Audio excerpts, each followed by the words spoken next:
തിരുവചനത്തിലൂടെ ദൈവശബ്ദം കേൾക്കുന്ന എല്ലാ സഹോദരി സഹോദരങ്ങൾക്കും മാതാപിതാക്കൾക്കും ക്രിസ്തുവിൽ എൻ്റെ സ്നേഹവും വന്ദനവും ഞാൻ അറിയിക്കുന്നു. ഇയ്യോബിൻ്റെ പുസ്തകം 19-ാം അധ്യായം 10-ാമത്തെ തിരുവചനം. അവൻ എന്നെ ചുറ്റും ക്ഷയിപ്പിച്ചു, എൻ്റെ കഥ കഴിഞ്ഞുപോയി. ഒരു വൃക്ഷത്തെ പോലെ എൻ്റെ പ്രത്യാശയെ പറിച്ച് കളഞ്ഞിരിക്കുന്നു. ഈ വാക്യത്തിനകത്തുള്ള ഒരു പ്രത്യേക പദപ്രയോഗം ഇപ്രകാരമാണ്: എൻ്റെ കഥ കഴിഞ്ഞുപോയി. പ്രിയരെ, എൻ്റെ കഥ കഴിഞ്ഞുപോയി എന്ന് പറഞ്ഞ ഇയ്യോബിൻ്റെ കഥ എഴുതി വിശുദ്ധ വേദപുസ്തകത്തിൽ എഴുതിയവനാണ് ഞാനും നീയും സേവിക്കുന്ന ദൈവം. ആകയാൽ ഈ ശബ്ദം കേൾക്കുന്ന നിങ്ങളുടെ ജീവിതവും ഒരുപക്ഷെ ഇയ്യോബിനെ പോലെ നീ പറയുന്നു, എൻ്റെ കഥ കഴിഞ്ഞു, ഇനി എൻ്റെ കണ്ണുകൊണ്ട് നന്മ കാണില്ല. വല്ലാത്ത പ്രതികൂലത്തിലും വേദനയിലും ഭാരത്തിലും ക്ലേശത്തിലൂടെയാണ് നീ കടന്നു പോകുന്നതെങ്കിൽ ഈ പകൽക്കാലം ആത്മാവിൽ പറയുന്നു, നിന്റെ ജീവിതം തീർന്നില്ല, അസ്തമിച്ചു പോയില്ല, എല്ലാം തകർന്നില്ല.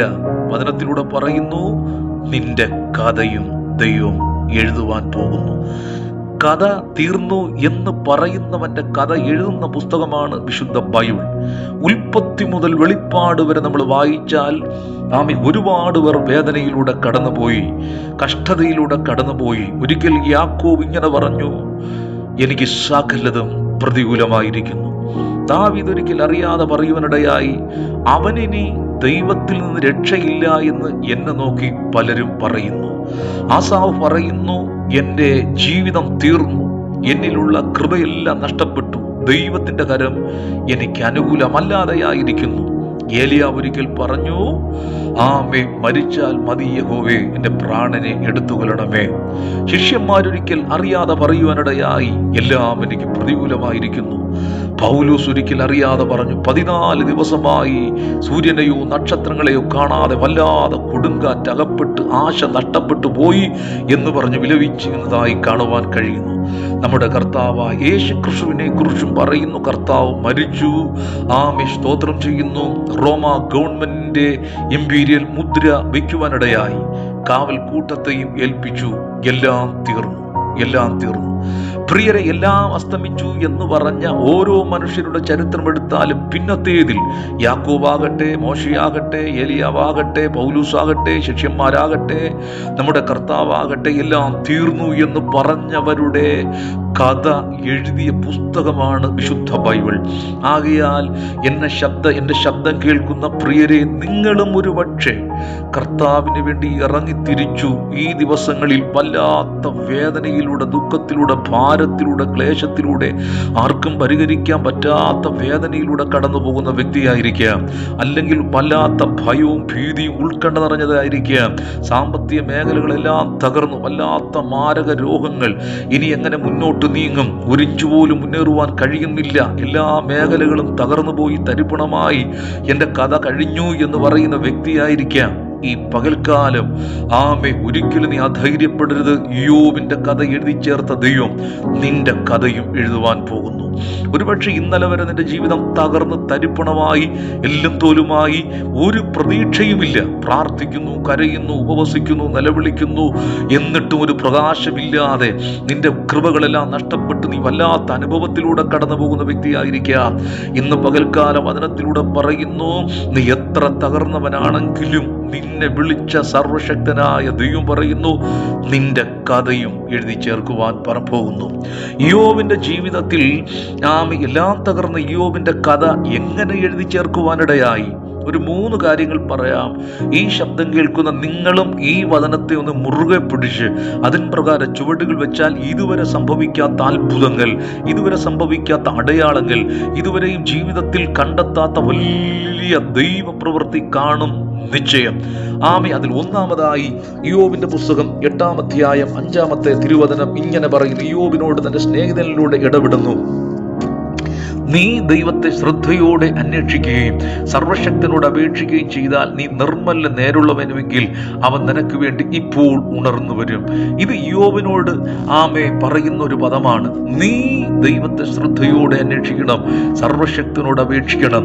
എൻ്റെ കഥ കഴിഞ്ഞു എന്ന് വിലപിക്കുന്ന, വേദനയിലൂടെ കടന്നു പോകുന്ന ഇയ്യോബിൻ്റെ കഥ വീണ്ടും എഴുതി ചേർക്കുവാൻ ഒന്നാമത്തെ കാരണം ഇയ്യോബിനോട് പറയുന്നു, നീ ദൈവത്തെ ശ്രദ്ധയോടെ നീ അന്വേഷിക്കണം, സർവശക്തനോട് അപേക്ഷിക്കണം.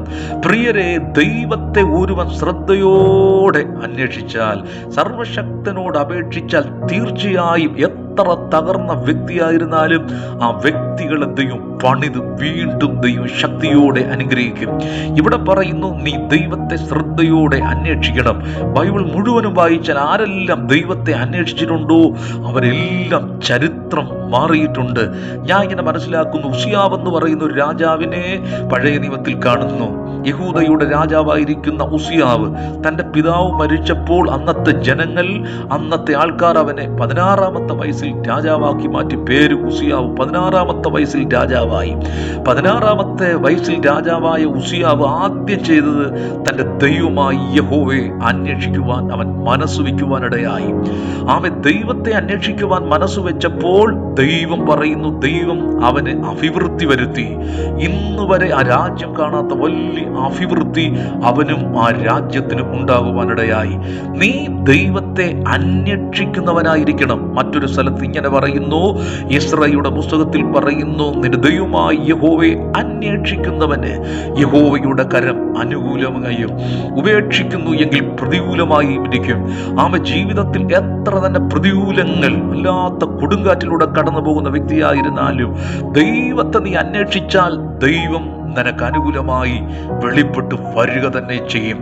ബൈബിളിൽ ഒരു പ്രസിദ്ധമായൊരു വചനമുണ്ട്, ബാലസിംഹങ്ങളും ഇര കിട്ടാതെ വിശന്നിരിക്കും, എങ്കിലും ദൈവത്തെ അന്വേഷിക്കുന്നവർക്കോ ഒരു നന്മയ്ക്കും മുടക്കമില്ല.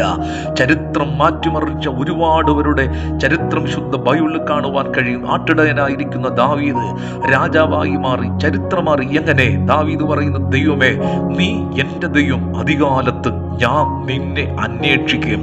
ഒരുപാട് സ്ഥലങ്ങളിൽ അന്വേഷണത്തെ കുറിച്ച് പറയുന്നു. പ്രിയരെ, പൗലോസ് പറയുന്നു, നിങ്ങൾ ഉയരത്തിലുള്ളത് അന്വേഷിക്കണം, വരുവാനുള്ളത് അന്വേഷിക്കണം. യേശു പറഞ്ഞു, അന്വേഷിപ്പീൻ എന്നാൽ കണ്ടെത്തും, മുട്ടുവീൻ തുറക്കപ്പെടും എന്നുള്ള വചനം. യാചിപ്പീൻ എന്നാൽ കിട്ടും, മുട്ടുവീൻ തുറക്കപ്പെടും, അന്വേഷിപ്പീൻ കണ്ടെത്തും. തീർച്ചയായും ദൈവത്തെ നീ അന്വേഷിച്ചാൽ നീ കണ്ടെത്തും. എന്ത് കണ്ടെത്തും? ജീവനെ കണ്ടെത്തും. ഏതേൻ തോട്ടത്തിൽ വെച്ച് മാതാപിതാക്കളുടെ അനുസരണക്കേടിനാൽ നഷ്ടപ്പെട്ടു പോയ ജീവൻ നീ അന്വേഷിച്ച് കണ്ടെത്തും. കണ്ടെത്തിയാൽ തീർച്ചയായും നിന്റെ കഥ ദൈവം വീണ്ടും എഴുതുവാൻ പോകുന്നു.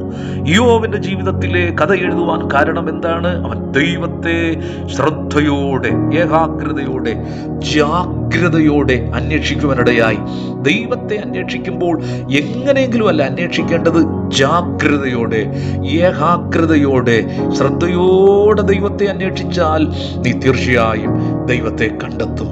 ഇങ്ങനെ ഞാൻ എവിടെയോ വായിച്ചിട്ടുണ്ട്, ഒരു നദിയുടെ കരയിൽ ഒരു സന്യാസി, ഒരു ഗുരു താമസിക്കുവാനിടയായി. ചെറിയ ഒരു ഷെഡൊക്കെയുണ്ട്, അവിടെ താമസിക്കും. രാവിലെ ആകുമ്പോൾ അദ്ദേഹം ഇങ്ങനെ യാത്രയാകും, രാത്രി അവിടെ വന്ന് താമസിക്കും. എന്നാൽ താൻ ഇങ്ങനെ യാത്ര ചെയ്ത് കടന്നു പോകുന്നതിന്റെ മുമ്പിൽ ഒരു കൊട്ടാര സദൃശ്യമായ ഒരു സമ്പന്നന്റെ വീടുണ്ടായിരുന്നു. ഈ വീടിന്റെ മുറ്റത്ത്, വീടിനോട് ചേർന്ന് ഒരു കാവൽക്കാരൻ അവിടെ ജോലി ചെയ്യുമായിരുന്നു, ഒരു വാച്ചർ. ഒരു ദിവസം അപ്രതീക്ഷിതമായി ഈ വാച്ചർ ഈ ഗുരുവിനോട് ചോദിച്ചു, നിങ്ങൾ ഈ രാത്രി, അർദ്ധരാത്രി നദിയുടെ കരയിൽ നിങ്ങൾക്ക് എന്താണ് ജോലി, എന്താണ് പരിപാടി എന്ന് പറഞ്ഞാൽ, ഈ സന്യാസി അർദ്ധരാത്രിയാവുമ്പോൾ എഴുന്നേറ്റ് ഈ നദിയുടെ കരയിൽ ചെന്ന് ചില മണിക്കൂറുകൾ ശാന്തമായിരിക്കും. അതുകൊണ്ടാണ് ഈ വാച്ചർ ചോദിച്ചത്, ഈ നദിയുടെ കരയിൽ നിങ്ങൾ അർദ്ധരാത്രി എന്താണ് പരിപാടി? തിരിച്ചു സന്യാസി ബാല്യക്കാരനോട് ചോദിച്ചു, കാവൽക്കാരനോട് ചോദിച്ചു, നിങ്ങൾക്കിവിടെ എന്താണ് പരിപാടി? അപ്പോൾ ഈ കാവൽക്കാരൻ പറഞ്ഞു, എന്റെ ജോലി നിങ്ങൾക്ക് അറിഞ്ഞുകൂടെയോ? ഇവിടെ ആരെങ്കിലും വരുന്നുവോ ഇവിടെയുള്ള വിലപ്പെട്ട സമ്പത്താരെങ്കിലും എടുത്തുകൊണ്ട് പോകുന്നുവോ, മോട്ടിക്കുന്നുവോ? ആരും വരാതെ ഈ കെട്ടിടത്തെ, ഇതിന്റെ സമ്പത്തിന് മുഴുവൻ സൂക്ഷിക്കുക എന്നുള്ളതാണ് എൻ്റെ ഡ്യൂട്ടി. അപ്പോൾ ഈ സന്യാസി പറഞ്ഞു, എൻ്റെ ഡ്യൂട്ടിയും അത് തന്നെയാണ്. അർദ്ധരാത്രി അവിടെ ചെന്ന് ശാന്തമായിരിക്കുന്നത്, എന്നിൽ ഒരു ദിവ്യ ചൈതന്യമുണ്ട്, വിലയേറിയ ഒരു നിധി എൻ്റെ ഉള്ളിലുണ്ട്, ദൈവിക ചൈതന്യമുണ്ട്. അതിനിൽ നഷ്ടപ്പെട്ടു പോയോ ഇല്ലയോ എന്നറിയുവാൻ വേണ്ടി അതീവ സൂക്ഷ്മതയോട് എന്നിൽ തന്നെ ഞാൻ ശ്രദ്ധിച്ചും എന്നിൽ തന്നെ അന്വേഷിച്ചും കൊണ്ടിരിക്കുകയാണ് എന്ന് പറയുവാനിടയായി. എന്നെ കേൾക്കുന്ന ദൈവമക്കളെ, ദൈവത്തെ അന്വേഷിക്കുക എന്ന് പറഞ്ഞാൽ നമ്മെ ലോകത്തിൽ തെക്കോട്ടും വടക്കോട്ടും പടിഞ്ഞാറോട്ടും ഓടുന്നതല്ല. നമ്മളിൽ തന്നെയാണ് ദൈവത്തിന്റെ സഹിത്വമുള്ളത്. അത് നഷ്ടപ്പെട്ടു പോയോ ഇല്ലയോ? കൊരിന്ത്യ സഭയോട് പറയും, നിങ്ങൾ വിശ്വാസത്തിൽ ഇരിക്കുന്നുവോ എന്ന് നിങ്ങളെ തന്നെ അന്വേഷിപ്പീൻ, നിങ്ങളെ തന്നെ ശോധന ചെയ്യുവീൻ. ഞാനും നിങ്ങളും നിരന്തരമായി നമ്മളിലേക്ക് തന്നെ നോക്കി നമ്മളിലുള്ള ദൈവകൃപ നഷ്ടപ്പെടാതെ നമ്മളെ തന്നെ ഒന്നുകൂടെ സൂക്ഷിച്ച് ദൈവത്തെ അന്വേഷിക്കുന്നുവെങ്കിൽ നമ്മുടെ ചരിത്രം മാറ്റിമറിക്കുവാൻ ദൈവത്തിന് കഴിയും.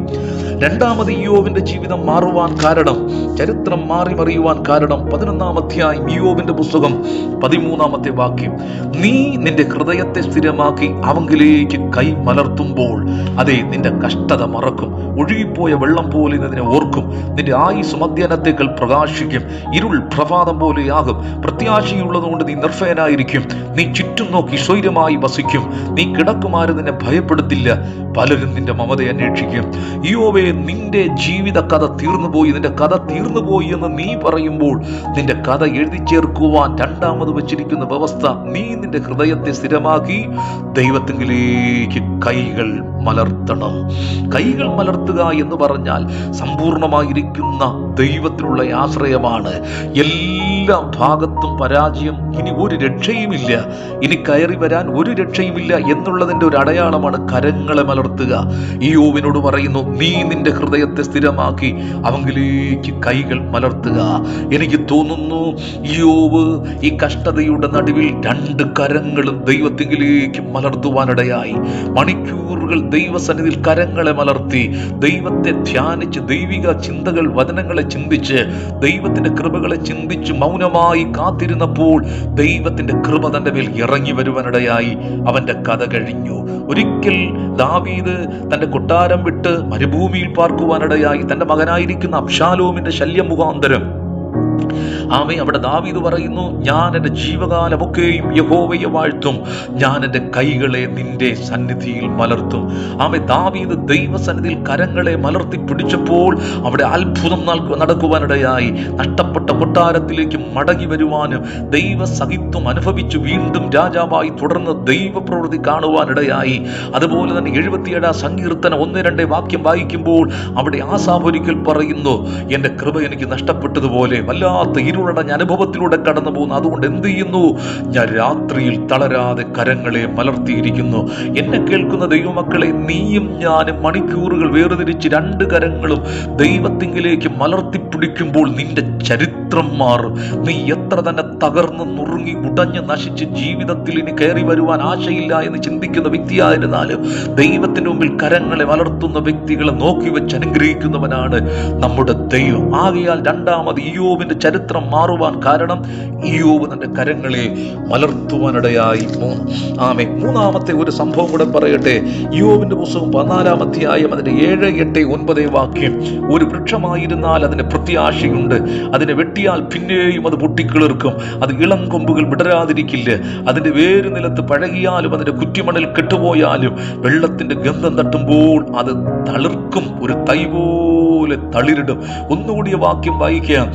ഒരു വൃക്ഷമായാൽ ഒരു പ്രത്യാശയുണ്ട്, അതിനെ വെട്ടിയാൽ അത് പിന്നെയും പൊട്ടിക്കിളിർക്കും, അത് ഇളം കൊമ്പുകൾ വിടരാതിരിക്കില്ല, അതിന്റെ വേർ നിലത്ത് പഴകിയാലും അതിന്റെ കുറ്റിമണ്ണിൽ കെട്ടുപോയാലും വെള്ളത്തിന്റെ ഗന്ധം തട്ടുമ്പോൾ അത് കിളിർക്കും.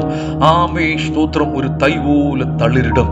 ഇയ്യോബിന്റെ ജീവിതം ഒരു വൃക്ഷത്തെ പോലെ ആയിരുന്നു. ജീവിതമെല്ലാം തകർന്ന് തരിപ്പണമായി. എന്നാൽ ദൈവം പറയുന്നു, വെള്ളത്തിന്റെ ഗന്ധം തട്ടുമ്പോൾ ഒരു കുറ്റി തളിരിടുന്നത് പോലെ നിന്റെ ജീവിതം തളിരിടും. അതുകൊണ്ട് എന്ത് ചെയ്യണം? വെള്ളത്തിന്റെ ഗന്ധം തട്ടണം. എന്താണ് വെള്ളം എന്ന് പറയുന്നത്? അത് പരിശുദ്ധാത്മാവിനെ കാണിക്കുന്നു. എവിടെയെല്ലാം പരിശുദ്ധാത്മാവിന്റെ സാന്നിധ്യം ഇറങ്ങി വന്നു അവിടെയെല്ലാം ഉണങ്ങിയ വൃക്ഷം തഴപ്പിച്ചിട്ടുണ്ട്. ഹെസ്കേലിന്റെ പുസ്തകത്തിൽ ഒരു വചനം പറയുന്നു, ഞാൻ ഉണങ്ങിയ വൃക്ഷത്തെ തഴപ്പിക്കും. മറ്റൊരിടത്ത് പറയുന്നു, വരണ്ട നിലത്തെ നീരുറവയാക്കി മാറ്റും. മറ്റൊരിടത്ത് പറയുന്നു, ഉയരത്തിലെ ആത്മാവ് ഇറങ്ങി വരുമ്പോൾ മരുഭൂമിയെ ഉദ്യാനമാക്കി മാറ്റും. വിശുദ്ധ മറിയയുടെ അടുക്കൽ ദൂതം എന്ന് പറയുന്നു, പരിശുദ്ധാത്മാവ് നിന്റെ മേൽ വരും, അത്യുന്നതന്റെ ശക്തി നിന്റെ മേൽ നിഴലിടും. അങ്ങനെ വരുമ്പോൾ വാഗ്ദത്തങ്ങൾ നിറവേറും. നമ്മുടെ കർത്താവിനെ കുറിച്ച് പഠിക്കുമ്പോൾ കർത്താവ് മാനവകുലത്തിന്റെ പാപത്തിന്റെ പരിഹാരത്തിന് വേണ്ടി ക്രൂശിൽ മരിച്ചു. ആമേ സ്തോത്രം. അടക്കപ്പെട്ട് 3-ാം നാൾ ആയപ്പോൾ അവിടെ എഴുതിയിരിക്കുന്നു, പുനരുത്ഥാനത്തിന്റെ ശക്തി, പരിശുദ്ധാത്മാവിന്റെ ശക്തി, ദൈവത്തിന്റെ വലിയ ശക്തി ഇറങ്ങി വന്നപ്പോൾ യേശു കർത്താവ് മരിച്ചവരുടെ ഇടയിൽ നിന്ന് ഉയർത്തെഴുന്നേൽക്കുവാനിടയായി. ഈ ശക്തി പരിശുദ്ധാത്മാവിന്റെ വിശുദ്ധ ബൈബിളിൽ വെള്ളത്തോട് ചിത്രീകരിച്ചു പറയുന്നു. യോവിനോട് പറയുന്നു, ഒരു വൃക്ഷമായാൽ പ്രത്യാശയുണ്ട്, അതിനെ വെട്ടിയാൽ പൊട്ടിക്കിളിർക്കും. കാരണം വെള്ളത്തിന്റെ ഗന്ധം തട്ടുമ്പോൾ അത് ഇളം തൈ വിടരാതിരിക്കില്ല. എന്നെ കേൾക്കുന്ന ദൈവമക്കളെ, പരിശുദ്ധാത്മാവിന്റെ ശക്തി ഒരുവന്റെ മേൽ ഇറങ്ങി വരുമ്പോൾ എത്ര തകർന്നു ഉടഞ്ഞ് പ്രയോജനമില്ല എന്ന് പറയുന്ന വ്യക്തിയായിരുന്ന പോലും സമൂഹത്തിൽ തള്ളപ്പെട്ട് ഒറ്റപ്പെടുത്തി ശുശ്രൂഷയിലെ കയറി വരുവാൻ കഴിവില്ലാതെ വേദനയിലൂടെ കടന്നു പോകുന്ന വ്യക്തിയായിരുന്ന പോലും പരിശുദ്ധാത്മാവിന് വേണ്ടി ഏൽപ്പിച്ചു കൊടുക്കുമ്പോൾ, പരിശുദ്ധാത്മാവ് ഇറങ്ങി വരുമ്പോൾ അവന്റെ ജീവിതം മാറും, ചരിത്രം മാറും, കഥ ദൈവം എഴുതുവാൻ തുടങ്ങും. നമുക്കറിയാം, നമ്മുടെ വിശുദ്ധ ബൈബിളിലെ ചുറ്റുപാട് നോക്കിയാൽ ആരും ശ്രദ്ധിക്കാതെ തള്ളപ്പെട്ട ആർക്കും വേണ്ടാത്ത, വിദ്യാഭ്യാസമില്ല, ഒരു കഴിവുമില്ലാത്ത അനേകർ കർത്താവിന് മുമ്പിൽ സമർപ്പിച്ച് പരിശുദ്ധാത്മാവ് ഇറങ്ങി വന്നപ്പോൾ സമൂഹത്തിൽ നക്ഷത്രങ്ങളെ പോലെ ശോഭിക്കുന്ന എത്രയോ ആയിരക്കണക്കിന് ദൈവദാസന്മാരെ നമുക്കറിയാം. ഒരു പഞ്ചായത്ത് വിട്ടും മറ്റൊരു പഞ്ചായത്തിൽ പോലും, ഒരു ജില്ല വിട്ടും മറ്റൊരു ജില്ലയിൽ പോലും പോകുവാൻ കഴിവില്ല, ത്രാണിയില്ല, സമ്പത്തില്ല, വിദ്യാഭ്യാസമില്ലാത്ത എത്രയോ യുവാക്കൾ, എത്രയോ ദൈവദാസന്മാർ ഭൂമിയുടെ അങ്ങേയറ്റത്തോളം. അപ്പോസ്തല പ്രവൃത്തി 1:18 പറയുന്നു, പരിശുദ്ധാത്മാവ് നിന്റെ മേൽ ഇറങ്ങി വരുമ്പോൾ നീ ശക്തി ലഭിച്ചിട്ട് യെരൂശലേമിലെ, യഹൂദിയിലെ, ശമരിയിലെ, ഭൂമിയുടെ അറ്റത്തോളം എന്റെ സാക്ഷിയാകുമെന്ന ദൈവവചന പ്രകാരം പരിശുദ്ധാത്മാവ് ഇറങ്ങി വരുമ്പോൾ ലോകത്തിന്റെ അങ്ങോളം ഇങ്ങോട്ടും കർത്താവിന്റെ വേലയുമായി കടന്നു പോകുന്നത് നമുക്ക് ചുറ്റും കാണുവാൻ കഴിയുന്നു. എന്താ? പരിശുദ്ധാത്മാവിന്റെ വ്യാപാരം. ഇന്ന് പകൽ ഈ ശബ്ദം കേൾക്കുന്ന നിങ്ങളോട് പറയാം, നിന്റെ കഥ കഴിഞ്ഞു, തീർന്നു, രക്ഷയില്ല, കയറി വരുവാൻ പറ്റില്ല, ഇനി മരണമല്ലാതെ മുമ്പിലില്ല, ആത്മഹത്യയെ ഇനി മാർഗമുള്ളൂ എന്ന് ചിന്തിച്ച് വ്യാകുലപ്പെട്ട് വേദനയിലൂടെ കടന്നു പോകും നിന്നോട് പറയുന്നു, നീ പരിശുദ്ധാത്മാവിന് വേണ്ടി ഏൽപ്പിച്ചു കൊടുക്കണം. അപ്പൊ യോബിന്റെ ചരിത്രം പറയുന്നു, എന്റെ കഥ കഴിഞ്ഞുപോയി. കഥ കഴിഞ്ഞു എന്ന് പറഞ്ഞവന്റെ കഥ എഴുതി ചേർക്കുന്ന ദൈവം നിന്റെ കഥയും എഴുതി ചേർക്കാൻ പോകുന്നു. അതുകൊണ്ട് നീ എന്ത് ചെയ്യണം? ഒന്ന്, നീ ദൈവത്തെ ശ്രദ്ധയോടെ നീ അന്വേഷിക്കണം, സർവശക്തനോട് നീ അപേക്ഷിക്കണം. രണ്ടാമത് പറയുന്നു, നീ നിന്റെ ഹൃദയത്തെ സ്ഥിരമാക്കി അവങ്കിലേക്ക് നീ കൈമലർത്തണം. മൂന്നാമത് പറയുന്നു, പരിശുദ്ധാത്മാവിന്റെ ശക്തി നിന്റെ മേൽ ഇറങ്ങി വരുവാൻ സമർപ്പിച്ചു കൊടുക്കണം. അങ്ങനെ വരുമ്പോൾ നിന്റെ കഥ എഴുതും, നിന്റെ കഥ ദൈവം എഴുതും. നീ ദൈവത്താൽ അനുഗ്രഹിക്കപ്പെടും. ഈ ലോകത്തിലും പരലോകത്തിലും യഹോവയിൽ മാനിക്കപ്പെടും. ഇതുവരെ നിന്റെ ജീവിതത്തിൽ സംഭവിക്കാത്ത അസാധാരണമായിരിക്കുന്ന വീര്യപ്രവൃത്തി, ഇതുവരെ സംഭവിക്കാത്ത വലിയ വലിയ കാര്യങ്ങൾ നീ പോലും ആശ്ചര്യപ്പെടുമാറ് ദൈവം നിന്റെ കയ്യിലെടുത്ത് ശക്തിയോടെ 1000-10,000 കണക്കിന് ജനങ്ങളെ നശിച്ചു പോകുന്ന ആത്മാക്കളെ ക്രിസ്തുവിൽ ആദായപ്പെടുത്തുമെന്ന് മനസ്സിലാക്കി ഒരിക്കൽ കൂടെ ഈ വചനത്തിൽ വിശ്വസിക്കണമേ. യോബ് പറഞ്ഞ വചനം ഇങ്ങനെയാണ്, എന്റെ കഥ കഴിഞ്ഞുപോയി എന്ന് പറഞ്ഞ യോബിന്റെ കഥ എഴുതുന്നവനായ ദൈവം പരിശുദ്ധാത്മാവിൽ പറയുന്നു, ഈ ശബ്ദം കേൾക്കുന്ന ആരുടെയൊക്കെയോ ജീവിതത്തിൽ ദൈവം നിന്റെ കഥ എഴുതുവാൻ പോകുന്നു, നിന്റെ കഥ എഴുതുവാൻ പോകുന്നു, നിന്റെ കഥ എഴുതുവാൻ പോകുന്നു. ഈ വചനത്തിൽ വിശ്വസിക്കുക, ഈ വചനപ്രകാരം മുന്നോട്ട് പോകുക. ദൈവത്തിന്റെ ആത്മാവ് നിന്നോടുകൂടെ ഇരിക്കട്ടെ. ഞാനത് വിശ്വസിക്കുന്നു. ഈ വചനം കേട്ട് എല്ലാവർക്കും ദൈവം വലിയ നന്മ അനുഗ്രഹങ്ങളും നിന്റെ മേൽ പകരട്ടെ എന്ന് പറഞ്ഞുകൊണ്ട് ഈ വചനം ചുരുക്കുന്നു. ദൈവം നമ്മെ ഒരുപാട് അനുഗ്രഹിക്കട്ടെ. God bless you.